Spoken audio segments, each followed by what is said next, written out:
I guess we're still on mute.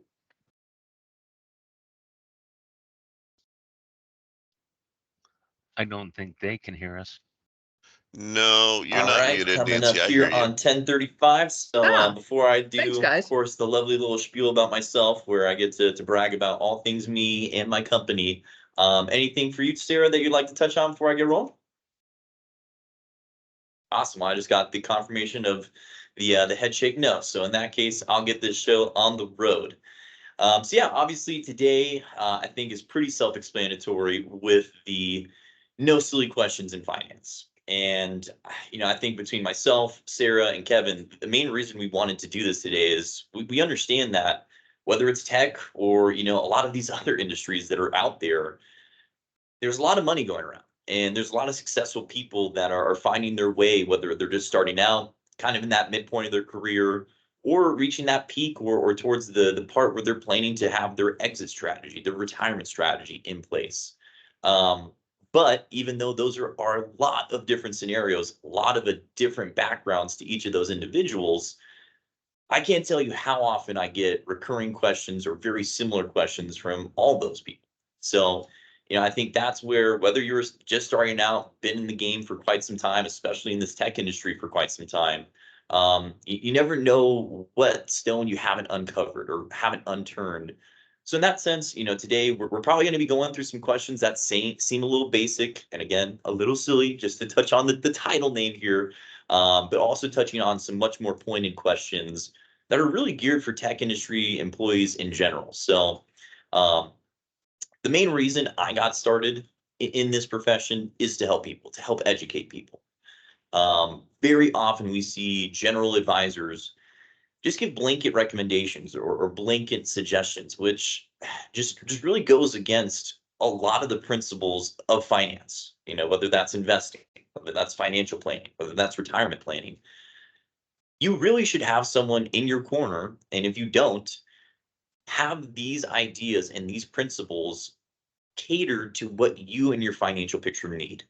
So I know with the introduction of social media, TikTok, Instagram, Twitter, all of those platforms, the finance influencer game has skyrocketed in the past few years. Of course, there is plenty of good information out there. There are plenty of good finance influencers that are giving really good help to people on a mass level. The one issue is they're not thinking about you sitting in your chair at home or, on this Teams call.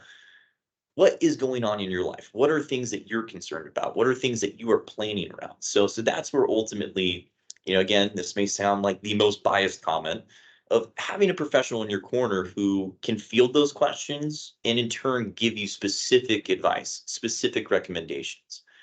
Just because, unfortunately, when you see those types of people out there, see people on the news, they're not thinking about you and your personal situation. So that's the main reason I got into this. I saw that happen to my dad, my granddad, other people in my family where, once we started breaking down and going into what they were doing, it just made no sense for them at all.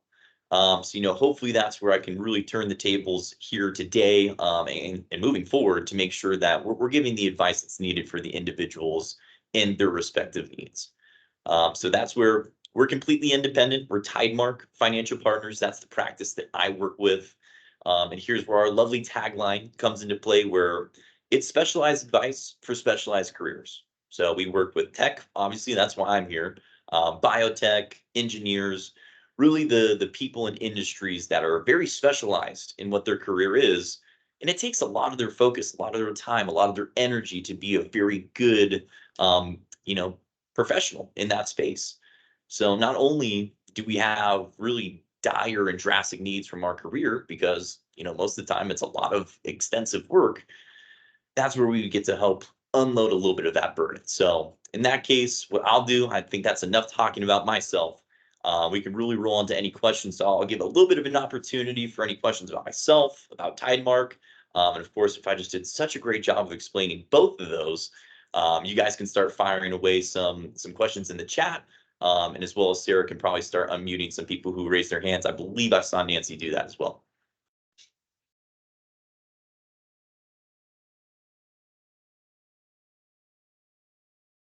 Nancy, you can unmute yourself if you'd like to ask your question. Oh, I think you might be on mute too, Sarah. Oh, I know, because Nancy, you you can can mute yourself if you unmute yourself if you'd like to ask your question. I was just going to say, we were all talking earlier, but I don't think he could hear us. Yeah, I missed out all the good info so far. I don't really have a question. Oh. I just wanted to get people started asking questions. Breaking the ice. Thank you. And thank you for those of you who decided to join the presentation today. It looks like we've got a really nice turnout from Indime. Yeah, absolutely. And I think that's where, of course, with more of the specific questions there, whether that's company specific, obviously what today, I don't think anyone really want to share any of their personal situation, but, I think that's where if you specify the question in a more general sense, more than happy to address it. Additionally, I will always be available for more one-on-one settings, to where you can voice, hey, here are the actual nuts and bolts of what's going on. So that's something I did want to clarify there too. Awesome. So we got those. Let me go through this list. I will go ahead and start with Melanie here. Awesome. How are we doing today, Melanie? I'm doing well, thank you. I guess I think it's kind of hard for us like to ask the questions because maybe we don't know exactly what to ask. But I think I guess I'll just use my personal experience. So like I really want to, be able to buy a house someday, but like the market is like extremely crazy here, particularly living in, San Diego and California. Like the market is like $800,000, $900,000. And I feel like the market changes, but then it's really crazy. Like, how do we get to, how do we get to a place where we can, be able to, purchase a house for like $800,000 and then the mortgage payment is going to be like, $3,000, $4,000 a month. Like, that's craziness. I feel. So I guess that's my question. How do we get to a place that's, a little bit better where we can invest and be able to purchase homes, like particularly like in California and San Diego, it's craziness.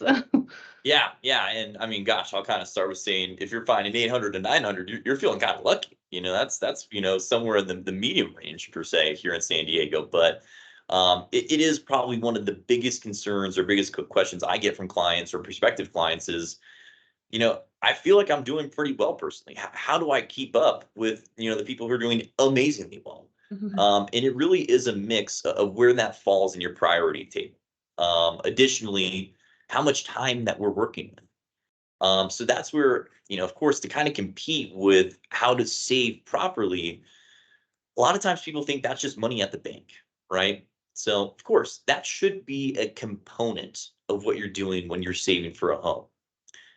There's also some other vehicles, other types of options that you have that aren't very risky, aren't, aggressive investment strategies, but are giving you a little bit more bang for your buck than just the very minimal interest rate that you're getting at the bank.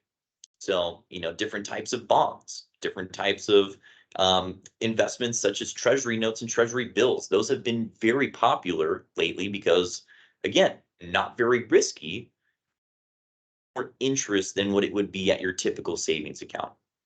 So, the reason why I fire off some of those types of options is because on the other side of the spectrum, this is where people start getting into trouble and potentially doing more harm than good. So that's where, of course, we want to have our different buckets of money when saving for a home, cash on hand, some interest bearing types of investments that are conservative, because the last thing that we want to see is that money you're investing for the home specifically go through those really big up and down swings. So I always go back to 2020 because this is probably the most popular scenario when this happened. In 2020, despite COVID, the market came roaring back. And, beforehand, the market was still doing pretty good. So we saw that V shape down and up. And this is where you can kind of see both sides of the spectrum here. All these people who are throwing money in their investment accounts and getting really good returns. All right, hey, I'm just going to keep doing that for my home fund or, the money that I'm using for that home purchase. Well, gosh, if you were investing in stocks or, even more aggressive investments, you could have lost 20% of what you're planning to put in that down payment. So, that is where it's very important to be careful about, okay, I understand that the cash on hand may not be providing a bunch of incentives, but it's giving me a little bit more of the consistency, not so much of the risk of downside. Of course, maybe take that one step up to some of those very conservative assets where the swings may be a little bit smaller, but you're at least getting some upside as potential there as well. So that's where I think between that combination of those options to entertain, as well as the options you should definitely avoid, that is what I recommend for my clients. Awesome. So any other questions that make sense, Melanie? Yeah, it does. Thank you. Beautiful. Thank you for the question. All right, Richard, up next. Let's go ahead and get you here. Then David. Beautiful. What's happening, Richard? How we doing today? Hey guys, doing well, thanks. Thanks for hosting this. I appreciate your time and energy and expertise in helping us out. Absolutely. Thank you for attending. So right now, I'm looking at what a medium risk game looks like. And with the Fed uncertainty and the markets just going like a roller coaster, I'm finding it really hard to find like a good medium risk investment strategy. Right now, like you said, I'm in the 4-week T-bills at 5.39%, rolling it over and over. But I'm kind of bored with the strategy. I mean, it's good, but it's bringing me a 5.39% return, and that's great. But my appetite for risk is a little better. But right now, I see a lot of economic signals that the market's not really, in my opinion, taking into account. There's still an inverted yield curve amongst many other things, and potentially with jobs. Some of this recent jobs data coming out has made me think that the market is going to continue to be uncertain, but we have seen a huge increase in the last quarter of 2023. So do you have any sort of medium risk strategies that you work with your clients, or are we just in a no risk or all risk sort of environment right now? Oh, I love that question. And man, there's probably about 3 or 4 different components to it that I really want to touch on because I think that they are really so relevant right now. So of course, when we talk about investing, this does come back down to what you kind of see as your personal risk appetite or risk tolerance. So I think really these past 3.5 years have been such a great crash course because rather than talking about, oh, what happened in 2008 or 2001 and even before then, well, we just lived through them in the past 3 years. We know what this looks like real life, real time. So I love the example you bring up of using T-bills and T-notes because, gosh, we're taking essentially as minimal risk as possible from using investments directly from the Treasury. I always make the joke of, gosh, if the Treasury, defaults, I don't think we're really that concerned about our portfolio. We need to find shelter, food, and water more than anything else at that point. So the reason I set it up that way is because last year, people were still very pessimistic and the markets did really well. Again, I'm not going to sit here and paint it to be such a pretty picture because, well, how the markets did so well was just recovering the losses from 2022. But the reason I set it up this way is let's think about all these people who funneled a lot of money into T-bills, Treasury notes, even CDs. Yeah, the interest rates of forwards at 5.5% are very exciting on minimally risky investments. But if you put all of your chips on the table into just that bucket, you missed out on a lot of good returns above and beyond that was just offered by the S&P 500, the main market index. So that's where it's not a right or wrong thing. It should be a blend. When I talk about fixed income or conservative assets today, those are still some of the best opportunities that we have. But rather than just taking whatever came out or came due from the ones you've been using, that's where you may want to use some of those proceeds to slowly up the risk. So let's talk about some ways that's possible. Now I'll kind of start from the lower end of risk and slowly working our way up the chain, and mostly focusing on those moderate or medium risk investments so that we're not going too above and beyond there. So really the next step is traditional bonds. So, you have municipal bonds, you have corporate bonds, all that good stuff. A little bit more risk because now you're tying yourself not to such a large entity or such a large institution like the Treasury. So I personally tend to avoid singular bonds and use bond funds because, well, they give you instant diversification and you're no longer just relying on that single institution to, essentially own up and pay you back for that IOU. That's one way to do that. But I would imagine you're probably thinking, all right, I'm going from bonds to bonds. I'm looking for something a little more than that. So that's where I start looking at more value-driven or dividend-driven equity or stock investments.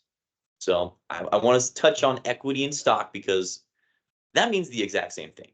We're just talking about stock market investments. So they're interchangeable terms there.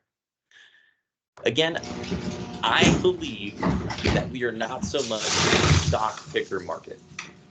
I believe that we need to be more diversified than anything else for some of those concerns that you were having of, is it no risk or all risk right now? So the more diversified that we get, the less linked we are to individual companies. We're not riding or dying by their performance. We're now more spread out.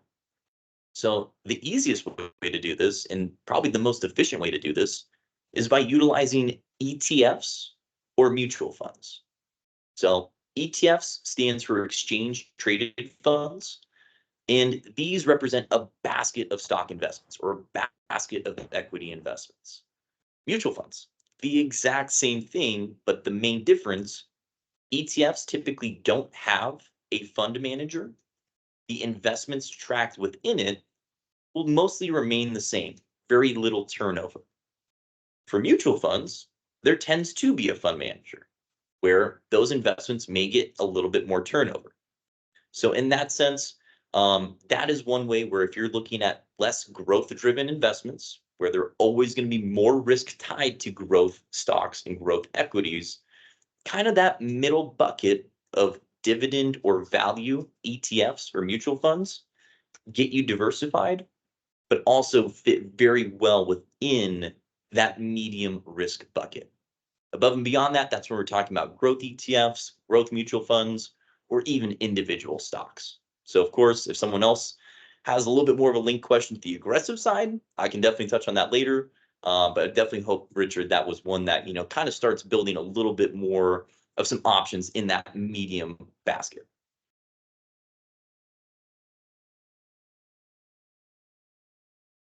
Okay. Awesome. Yes, this is where we start getting excited because we essentially break our financial lives into two pieces. We have the accumulation phase, which is our working career, and then we have the distribution phase, which is our retirement. So we like to say the accumulation phase is one of the easier parts. Of course, that's where we're managing portfolios to try and continue getting growth, ride through these crazy markets.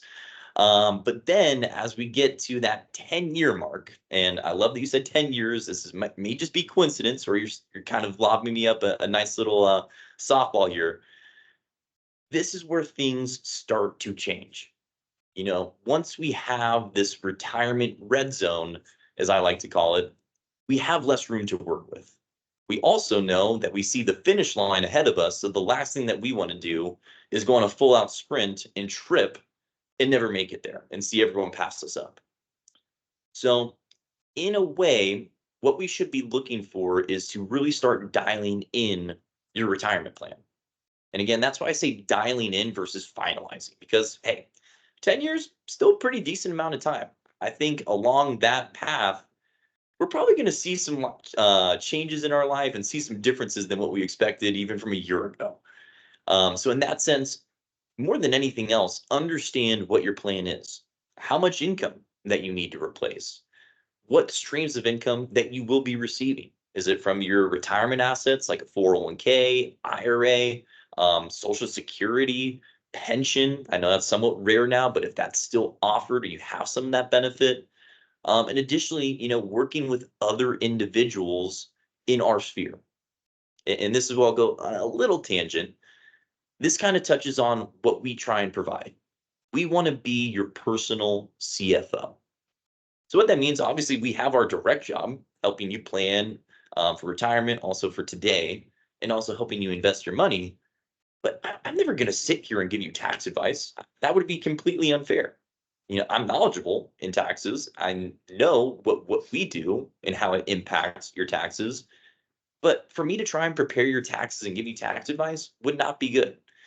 Same thing for real estate, same thing for estate planning.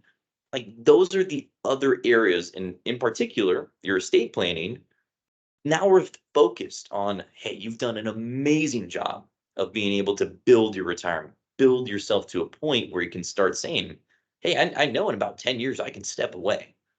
So what are some other strategies that you can use to help protect all of that stuff that you've built?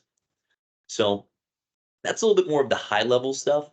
But where it's a little bit more focused in regards to your actual retirement assets, this is where you need to balance a little bit of how do we get as much juice from the squeeze in those 10 years, but we're not going over our skis necessarily. And this is what I mean. Of course, we should be very aggressive with our savings. As much money that we can put into retirement accounts, into our investments, and really keeping that capital on hand for retirement, the better. But where we should not be so aggressive is with our investment strategy. And I think that really ties back to Richard's question of, well, I'm looking for that medium bucket. Well, that's probably where a lot of your retirement assets should start shifting. Because one, we still need some upside potential. But as we get closer to retirement, the last thing that we want to see from our investments in our accounts is have a significant downside potential. Because here is a really interesting statistic. I believe what happens in a bear market like 2022, where it's down 20% to 30%, if that happens in the year that you retire, you can lose essentially up to 7 years of your retirement income. So, there are so many people that come to me that are, hey, I'm retiring next year. I'm retiring in 3 years. And I look in their investments and they're invested like they're 20 years old. I'm like, guys, you're so close to winning this game. Let's not force ourselves to go back to the last checkpoint or a few checkpoints back from a bad market. So I would say one, first and foremost, really start developing your plan, really start to break down the different pieces that you expect or that you're shooting for, and then start reworking your investments to accommodate that plan, not the other way around.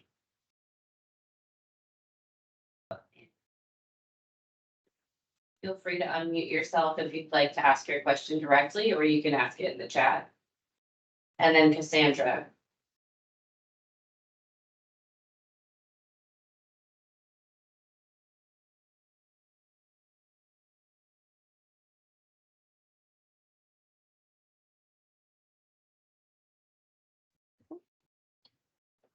Hi, Jared. I'm thinking. Hey, how's it going? Nice to meet you. I Nice to meet you am too.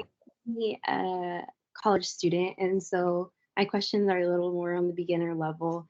I was looking into this year, hopefully putting some of my savings into a high yield savings account. So I was trying to evaluate, how do you choose one? How do you go about that whole entire process? I'm not quite ready for investing or losing out on any of my money just quite yet. So I wanted to start small, and I do already have my first credit card. My credit's doing good. And so I'm trying to go into the second and third, which for me, it was I wanted to get approved by, Chase Sapphire, Chase Preferred. So I'm in those places where I'm getting high percentage back on what I'm spending day to day. So that's my question, is how to, select a high yield savings account, how to go about that. And then maybe any other tips you might have that aren't as risky. Yeah, well, first, I want to give a little bit of a round of applause for going on the credit cards opening, building credit, because, man, I know people my age who are still just rocking the debit card. And I'm like, guys, it's not as scary as you think. And I think that's where there's a lot of misconceptions of, oh, man, just rack up the credit card debt. You're screwing yourself over. But, it acts basically the same as your debit card, except you got to just be a little on top of paying it off. So, first and foremost, love to hear that, especially with where you're at in your stage of life. But yeah, the other part is I also love to hear that what you're most comfortable with. far too often I see people who try to accelerate their timeline or accelerate the things that they're entertaining based on the people around them. And that can push them into a risk category or into a certain investment that's just not suitable for them. So again, round of applause for you for taking things slow. You know, it's always okay to run before we walk. So let's talk a little bit about the high yield savings account environment. And this is where I think not only is it really good to start entertaining these ideas, but we should understand what is the forward outlook of these. So the one thing that I'll kind of use as a preface or kind of a cautionary tale is the interest rate environment that we're in. So of course we've all heard about the Federal Reserve raising interest rates at a very, very high pace. And that has caused all sorts of chaos for financial markets, the economy, inflation, everything that's there. But one of the few good things, which we touched on with the Treasury notes and Treasury bills, their yields are super high. We're actually getting really good yields on those when even a few years ago it was barely even 1%. But for high yield savings, this is where very similar story. Very high yields based on where interest rates are now. The flip side is that we can expect, based on what the Federal Reserve has told us, interest rates will be coming down. So in a similar sense, there's a pretty good chance that high yield savings accounts will follow suit. So the reason I want to start with that is it doesn't mean it's a bad idea. I think getting the opportunity that's still presented makes a lot of sense. But also understand that that shouldn't necessarily be a long-term strategy. That's one where I look at it as more of a stepping stone where, okay, we're always going to need some cash on hand. We should have our emergency fund, all that good stuff that you typically hear when you're budgeting 3 to 6 months of expenses, yada, yada, yada. But, if we don't see that 4% yield that a lot of banks are throwing at us right now, or even more, then are we really getting the bang for our buck? Or are we just tracking inflation or lagging inflation? So those are some things where I would say, yes, probably a good idea to explore right now, but understand, hey, we probably can't just stick to this strategy forever. So that's step number one. Step number two is now, well, what banks are really, should I be evaluating? How to know which one makes the most sense for me?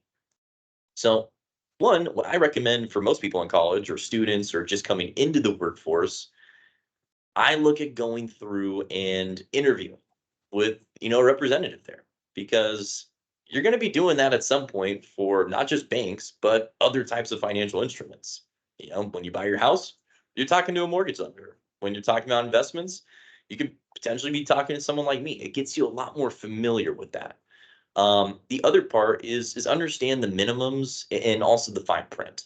So I know it may feel uncomfortable when you're sitting in the shoes across from that person to say, hey, what am I missing?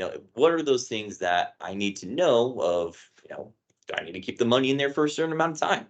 Should I, is there a certain amount of money that I need to keep in there to get that type of rate?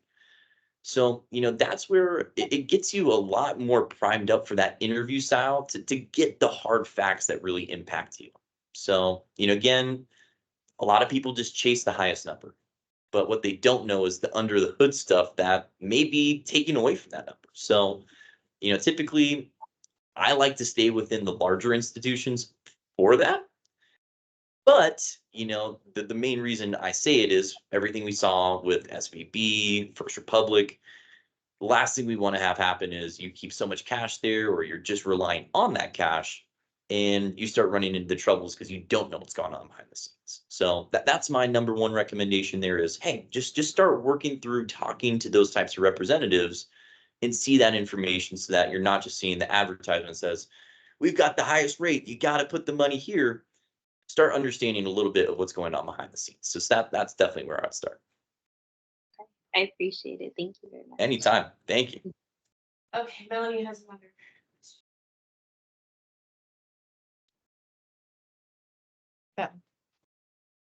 Hello. Yeah. So actually, I Awesome. think you just kind of answered because I was just kind of actually going to ask about, because I knew there was students in this presentation. So I kind of just wanted to just throw it out there, like what would kind of be like a starting point for them? Because I feel like for many students, or, you know, like as they're becoming into their young selves as young professionals or whatnot, they just don't necessarily know like what to do, like how to like even start that process. So then I was going to ask about CDs because I know that's kind of like a good starting point, but then I think somebody had put it in the chat. So you were really clear on the Yeah. last answer. So Yeah, and I think this is where I love kind of the collaborative nature that we're kind of starting to build. You know, of course, a little comfort, you know, having the ice be broken and starting to say, hey, we're feeling a little more comfy. But yeah, I think, you know, between the chat and that kind of question, it really comes down to what you need. You know, I think the biggest thing about why I will always recommend for my clients to keep cash on hand is the last thing I want is for someone to put their money in an investment account where, again, that money could come right back out the door, but you just went through all that work for nothing. Conversely, for a retirement account, well, it could come out, but you're running into taxes and penalties. So, of course, when I tell my clients, I always joke with them, I hate to turn down you saying, I'm going to give you more money, Jared. But unless we have a proper amount of cash on hand, it just would not make sense for me to take that money and invest it. So that's where, you know, of course, cash on hand is for the liquidity. We know that we can get that money when we need it, unless it's a very high amount, because of course, we all know that banks will sometimes put a pause or a limit on how much can be taken. But for the most part, the types of incidents or emergencies that we run into probably fall underneath that range. On the flip side, you know, kind of to touch on the things in the chat, you know, a CD can make sense. But with the CD, one, we are sitting there and knowing that money is somewhat locked up. You know, it's not the ability to say, well, if I'm putting the money in there for 6 months and then 2 weeks later I might need it, there might be penalties and fees that you're incurring to get out of it. So, you know, it does come down to what you need. So that is ultimately where kind of the blanket recommendation I try and steer away from. I'm never going to say, oh, CDs never make sense because, well, I don't know what you may need. So that's kind of more of the bank driven style. On the other end, what are some of those kind of kickstarters? What are those things for students or, you know, new workforce people who that they should be evaluating? So this is where I know this may sound a little contradictory, a little hypercritical. I will touch on what's the people in the financial influencer space, almost their number one recommendation is every single time. And that is a Roth IRA. So me and them, that's where we find our middle ground of saying, yes, that is a great idea to explore because, well, the earlier you start, the better it's going to work out for you. Because the one thing that my clients have heard ad nauseum, and they are probably so sick of me saying this, because even my long-term clients that I've been with, I still drop it every now and then. And that is to spend more time in the market rather than trying to time the market. So, you know, not only do you have a very long time frame between starting your career, being in college, and until retirement, but that is where you have the ability to ride out those up and down swings in the market without pulling your hair out because you know you don't need that money yet. So Roth IRA is a really great start because of tax advantages. And I know we haven't touched a lot on that, but that is the name and the game of retirement accounts. You know, there's all these different names, all these different numbers, all the alphabet soup. It's all tax code. You know, it doesn't mean that there's all these specialties to it. It is all simply tax code. So the reason why I love the Roth IRA, we pay taxes on the contributions or the money we put into it today, which you're probably thinking, gosh, Jared, why would I be paying taxes on money to invest? That does not make a lot of sense to me. Well, no matter what, we're paying taxes at some time. So we can either do them today or we can do them later in the future. So this is the other part where my clients may be second on the rank of hearing this way too much. I ask them, do we think taxes are higher today or higher in the future? A lot of them give me the right answer, which is, yeah, I think taxes are going to be higher tomorrow. And here's some of the reasons why. Well, hopefully our income continues to grow. One, I highly doubt the IRS or whatever administration is office is ever going to say, hey, Melanie, hey, Jared, hey, everyone in this chat, thanks for being model citizens. Here's a big old tax reduction. Probably unlikely. And then the third reason is, well, if we're properly preparing for retirement, well, we're probably not going to see a massive drop in income like everyone says. That is one of the most common things of, well, aren't my taxes going to be lower in retirement because I'm just not making as much? It could, but if you properly prepared, you're probably seeing a pretty similar style of income. So in that sense, where you're front loading your taxes, locking in today's tax rate, which probably will be lower, we will never have to pay taxes on that money again. So that's where the Roth I love. Of course, there are restrictions. Until age 59 and a half, we cannot take money out of that account or else we will get taxed as income and we also will get a 10% penalty. There are a few exceptions like your first time home purchase, qualified tuition expenses, things of that nature. But again, that is where I like to use accounts in certain investments for what they're designed for. So Roth IRA, I know that's probably one that we've all heard of. On the flip side, if you want something a little less restrictive, something where you don't have to run into penalties or have that money locked up, looking at things like individual brokerage accounts or TOD accounts also can make sense because, well, what if we retire before age 59 and a half? Where are we going to make income from? That's where a flexible type of investment account can be useful. I also kind of talk about those accounts as the opportunity fund. So it's a lot more exciting than the emergency fund, which maybe will be a little doom and gloom, where this is kind of that moderate bucket of investments. It's not the retirement accounts, which usually are more aggressive based on the tax shelter nature, but an individual brokerage account. And I'm seeing that in the chat. What does TOD mean? And again, this is where I'm going to make the joke. It may be the most morbid acronym in finance. Yep. Stands for transfer on death. So the main key to why we do a TOD is retirement accounts come with an automatic beneficiary designation, meaning, when you have kids, a family, whatever the case is, or your loved ones, friends, you have the automatic option to list them as a beneficiary. So if anything happens to you, you know where that money's going. For non-retirement accounts, you do not get that luxury. It is not an automatic privilege. You have to go through and sign and complete a transfer on death document. That way you do get beneficiaries on file. So just to kind of touch on that, come back around. That is also a great question. I'll work through here. I see this list of questions building up, so I promise I'm going to address them, at least try and do this chronologically without going back and forth. So the main reason I look at that as a great option is for people saving for a home or looking at other types of investments that may not be market driven. So in that sense, despite we don't get the tax sheltering like a retirement account would, this is where we start talking about what kind of tax implications do we have, as well as what happens to people that money may get passed on to. So for us, we know that we're owing capital gains. Anytime that we sell something for a gain, and we will never get taxed on losses at this point, anytime we sell something for a gain, whether it's under a year or over a year of holding that position, we're paying some sort of capital gains tax. So that's kind of the trade-off that you make of, hey, I may be getting taxed along the way, but I know I can get that money penalty free if I do need it.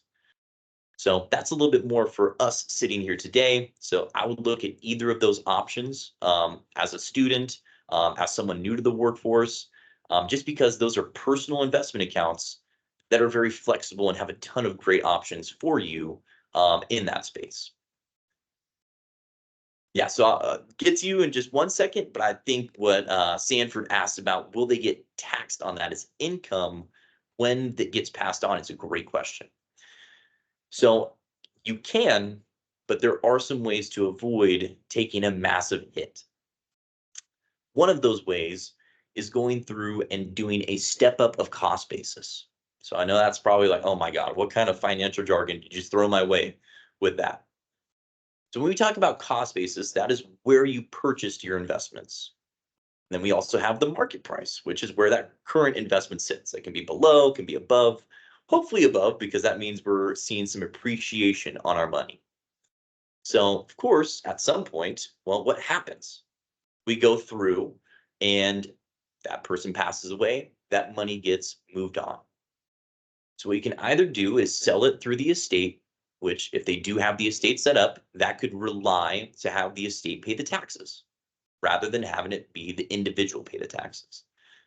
The other is where you can do a step up in cost basis so that on the date of death, rather than inheriting the cost basis that the original owner paid for those investments, you now take it over from the day that you receive the investments. So you're resetting any sort of taxes potentially owed. So that is where there are some different options, but then it does also play into how essentially the account was constructed and if there's any estate planning in there as well.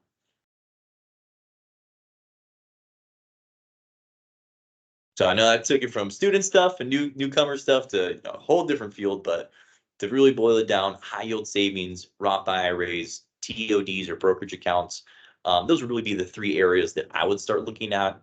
If I was to redo this all again, just because now, there are more options. There is a lot more flexibility that can be taken. Thank you. Yeah, thank you, Melanie, for coming back for another good one. You keep the streak going.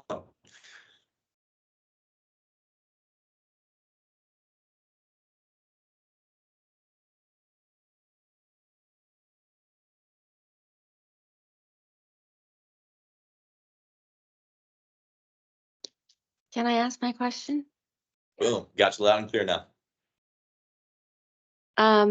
So you mentioned that you can take out the Roth IRA money for down payment on a home without penalty. How much are you allowed to take out?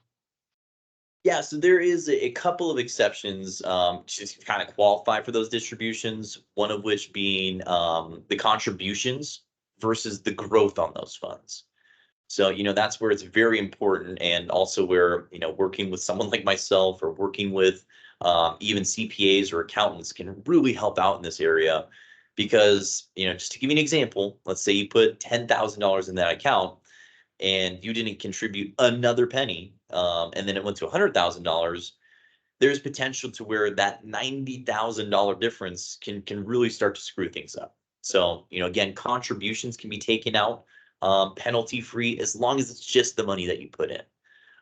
There's also some exceptions in terms of how much time that money has been in the account. So one of the general guidelines and one of the main rules is the 5-year rule. So, typically that's Right. where, based on how long you've had that account open and how long you've been investing, probably coincides with how long you're saving for that home per se. So in that sense, those are really the two things I like to point out. But again, this is where I really emphasize where you should be taking money from in order to accommodate for a potential home purchase or a potential down payment. And So really, go ahead.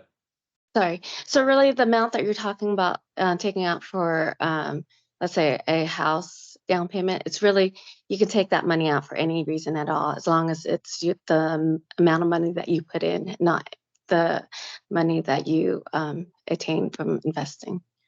Yeah, and that's where it is kind of the yes and no. And I hate to be that guy of it depends, but of course there is a lot of other criteria that can come into play with that. So, rather than going through the very lengthy checklist of items that you want to make sure are on your side versus, hey, I just heard those 2 rules of thumb from Jared. I'm gonna go do that tomorrow. That's where it's always important to kind of dive into not only the account specifics, but there are some other potentials in terms of your financial picture, such as income, household income, tax rates that could impact that as well. So, that's where I would put using Roth IRA money for those types of qualified reasons very low on the totem pole because, like I said earlier, last thing that we want to entertain is shifting from one space to another, really, taking away from one bucket to fill up another. So that's where, if you do have other options, it tends to make sense to exhaust those first.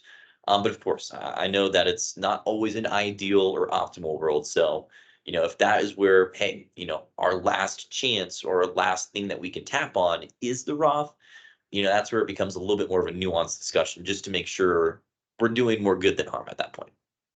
Okay. I have a second follow-up question. We also have a Roth 401k, which is different than the Roth IRA that you're talking about. So does the same rules apply? Meaning that, let's say I want to take money out from my Roth IRA and that's not enough for the down payment on the house. Can I go into my Roth 401k and do the same? Or is it different rules? Yeah, as this is where I'll harp on the alphabet soup, tax code, numbers, letters, all that stuff. And this is the key reason why. So even though the taxation of the Roth IRA and the Roth 401k, and essentially the components of their construction will work basically identically, this is where, from a standpoint of it's a personal account versus an employer-sponsored account. So that's where with your Roth 401k, you actually don't have the same ability to do that, but you don't lose out on everything at all. So you actually do have the ability for most 401k plans to loan out against your 401k balance. So let's talk a little bit about if you were to go down that path. You can do up to 50% of the account, up to $50,000 usually. And, again, these are plan specific items. So of course, want to work with your provider, whoever that provider is, to double check those details. But the great news about taking out a loan, which I know I just talked about, hey, let's keep these accounts for what they're designed for. This is maybe one of those exceptions where, again, I wouldn't recommend it. If we keep that money in there and leave it untouched, the better. But again, if this is one of those last options, the loan isn't a loan from a bank. It's actually essentially a loan from yourself, meaning what happens is whatever loaned out amount that you take, you are paying back via your own contributions with some sort of interest rate tacked onto it. So right now, someone told me their interest rate that they were taking on their loan was about 4.5%, which, is relatively high in that sense. But that interest isn't going to the bank. It's not going to the institution. It's going back to your account. So that's the really nice aspect of you're just paying whatever you took out back, plus whatever interest above and beyond it back to your account as well. So that's something where it's not the same to where you can just purely take the money out from the IRA side, but you can actually loan against your 401k balance. But again, that is something to be very cautious and careful with, just because, hey, anytime that we know we're taking money out, usually means that money has to come back at some point. But Roth 401k is different than 401k, right? Because Roth 401k is after taxes and the regular 401k is before taxes. So Absolutely. you're talking about 401k. Does that apply to the Roth 401k? Yeah, so that's a really good question, and actually something I was going to follow up on here in just a moment, because this is where we're now talking about introducing the tax deferred or pre-tax or even traditional bucket. And gosh, I really, really wish that we just stuck with one from the get-go, because just like when I was talking about equities versus stocks, well, they mean the same thing. Pre-tax, tax deferred, and traditional money all mean the same thing as well. So the best way to think about the 401k is it's an umbrella. The 401k plan is the umbrella. Underneath is where you have your traditional or tax deferred bucket. Those are the pre-tax contributions. And then you have your Roth bucket, which are those after-tax contributions. So again, how most 401k plans work is you're just taking a loan against the entire balance rather than a specific bucket. But again, that could be plan dependent to where they default to taking from the pre-tax side or default to taking from the Roth side, which is, in my experience, very rare. Usually it's just applied to the overall balance. So we've got about 3 minutes left. I wanted to finish up. We'll get Richard's last questions. And then I will let you know how you can get in touch with Jared. Hey, Jared, one more question here. Thanks again for all this great information. This is more about you. You mind if I kind of end this with things about your practice, fiduciary duties, minimum investment, a particular thesis on your investment, anything that you can give us here just to wrap up, I think would be really helpful in terms of what, fiduciary, minimum investment, those kind of general questions that I have for you. Gosh, you're asking an advisor to talk about himself. I'm sure that is so hard to do, right? But yeah, I think that is also important to touch on some of those key terms, whether you see on the TV, the radio for, us, boomers trapped in a young man's body who still listen to the radio or podcasts. Fiduciary is typically one of the first things that you hear and really should be one of the main things that you want to prioritize when working with someone. What it means is that I have a obligation to my profession to put your interests ahead of my own. AKA, to sum that up, I'm not lining my pockets to make myself more money at your expense. So again, I love my job because when my clients are successful, that drives my success. So ultimately, I have a lot of skin in the game for my clients to do better because one, they stick around, they refer me to other clients, and helps me make more money. So I think that's where if we're all working on the same team versus that kind of antiquated way of commission advisors where it's a little bit more of me versus you, what can I get off of you?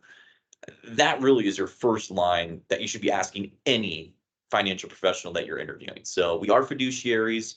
The other part to this, for minimum investments, my minimum investment is collaboration. I completely understand that we are on all parts of the spectrum, just starting out. We have people 10 years away from retirement, could be at the peak of our careers. The ability to be compatible is my minimum investment because I would feel foolish to turn away someone who's very dedicated, very driven to start their journey and are going to take the advice and work with me on things that they want to see. I've had plenty of prospective clients who have a lot of money, but they are just uncompatible. They don't want to collaborate. They don't want to take the advice. They want to tell me what to do. And that's fine. Obviously there's a lot of smart people in this chat, in this meeting, because there's been a lot of great questions today. So I would also feel very foolish to never consider their ideas. So I've had plenty of times they come with me an idea. I love it. Let's integrate it. Let's find some options. I also have plenty of times where I have to say, hey, sorry, that one was not the greatest, but I feel like it's in everyone's best interest to make sure we avoid that. So, that's a little bit in regards to the minimums, the types of clients that we work with. But lastly, I'll touch on the investment philosophy because I think that's really important. What is that vision we have? And this is probably going to be very different from most advisors that you see from bigger institutions, such as the name brands that but we're independent. So first and foremost, the reason that we're independent is for the fact that we don't have proprietary products or realistically any products at all. You're never going to have me pitching you my company's funds because I have the incentive to do so. My incentive is to find the best investment options and best strategies that fit your needs. So we're not handcuffed to use certain funds, certain investments because we have incentives. So we really have essentially the world being our oyster of different things that we can utilize. So of course, investments are a very big part of this game. That is how you build your retirement, using retirement accounts and investing in those, non-retirement accounts and investing in those, employer-sponsored accounts and investing in those. So investing. But I already harped on this phrase that we use that your investments should be driven by the plan. So as long as your plan is the priority, that is the guidelines, that is the structure for what we're planning to do, that gives us a very easy channel to go into what investments we're starting to pick. It could be stocks, it could be bonds, it could be ETFs, it can be mutual funds. Also, some of the things that you can't purchase as a retail investor, such as structured notes, exchange funds, things of that nature, are kind of the wall of defense that financial institutions put up to say, hey, these are things that you can explore that may be more complex, that may be a little bit more sophisticated, but hey, you're working with someone who can explain all those details to see if that's right for you. So that is where ultimately we want to make sure this is as personal as possible. You know, again, our clients work with us. They aren't calling into an 800 number and going through and talking about all this stuff here. Just going off the script. You know, it takes time to get to know you. It takes time to get to know your situation. We really want to make sure that we're able to go through and make this as personalized as possible and build a long-term relationship. So that's really the vision that we have there.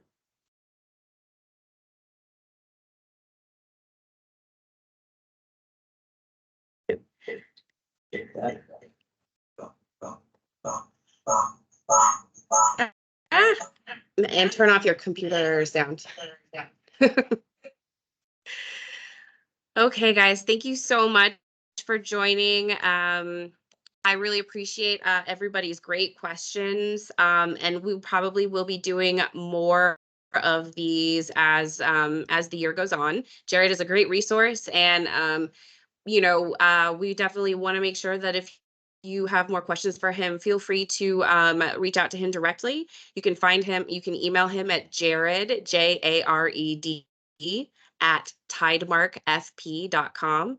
And if you're curious about anything else Tech San Diego related, you can visit techsandiego.org and register to subscribe to our newsletter and just emails.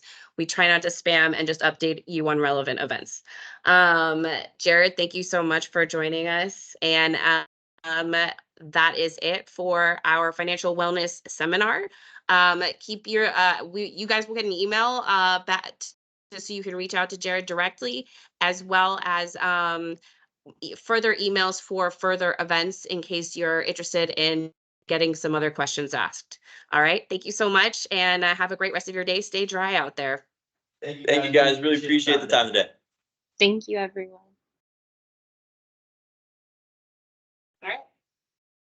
Good to leave.